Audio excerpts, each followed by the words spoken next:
Hello bachcho, let's read the given question, and the question states that for any vector I cap cross vector r cross vector I plus j cap cross vector r cross j plus k cap cross vector r cross k equal to option A 0 vector, option B 2 times r vector, option C minus 2 times r vector, option D none of these. So the key concept that we will use here to solve this question is, suppose हमारे पास तीन vector है A B C and we want to find vector A cross with vector B cross सी.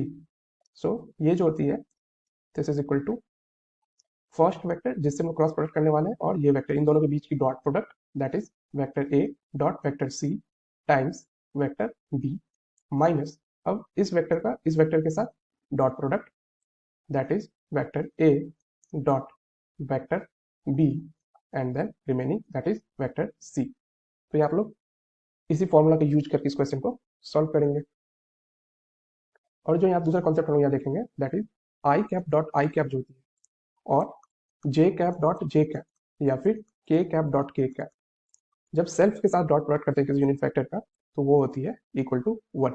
और अगर different means I cap का dot product जे cap के साथ या फिर जे कैप का डॉट प्रोडक्ट के कैप के साथ और के कैप डॉट आई कैप करेंगे तो ये सब जो होगी that will be equal to 0. तो using all this we can find I cap cross vector are cross I cap and then plus J cap cross R vector cross J cap plus K cap cross R vector cross के cap. तो यहाँ पे हम क्या करते हैं पहले are vector को एज्यूम कर लेते हैं r1 i cap plus r2 j cap plus r3 k cap. Let us consider this as 1 और यहाँ पे इसको हम लोग कंसीडर करने लगे. तो यहाँ पे सबसे पहले हम I cap cross R vector cross I cap find करनी है. तो ये क्या हो जाएगी इस फॉर्मूला का यूज करके हम उसको लिखें इसको लिख सकते हैं I cap dot I cap into vector are minus I cap dot vector R into I cap. तो यहाँ से I cap dot I cap ये क्या हो जाएगी 1 तो ये सिंपली वेक्टर आर ही होगी एंड देन माइनस अब यहाँ पे आई कैप डॉट वेक्टर आर करेंगे तो जब आई कैप का इस वेक्टर आर के साथ डॉट प्रोडक्ट करेंगे तो सिर्फ आई वाले टर्म्स होंगे बाकी 0. तो ये क्या हो जाएगी r1 और times I cap.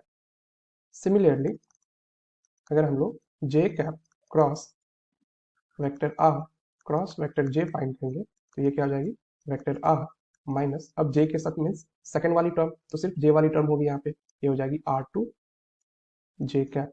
Similarly k cap cross vector are cross के कैप फाइंड करेंगे तो ये हो जाएगी vector are minus r3 k cap.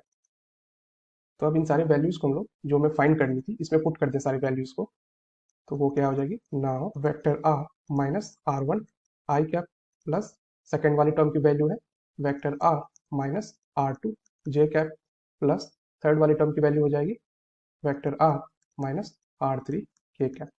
तो यहाँ पे हम लोग इसको ऐसा लिख सकते हैं vector r plus vector r plus vector r that is 3r vector minus अब यहाँ पे हम लोग इसको ऐसा लिख सकते हैं r1 i cap plus r2 j cap plus r3 k cap. और ये जो हमने एज्यूम किया था ये वेक्टर r के इक्वल है तो इसको ऐसा लिख सकते हैं 3r vector minus r vector which is equal to 2r vector. Hence I cap cross vector r cross I cap plus vector j cross vector r cross vector j plus k cap cross vector r cross k cap will be equal to 2 times vector r. So this is the final answer of the given question. So if we see the options given, then option B is our correct choice. I hope you understood the solution. Best of luck. Thank you.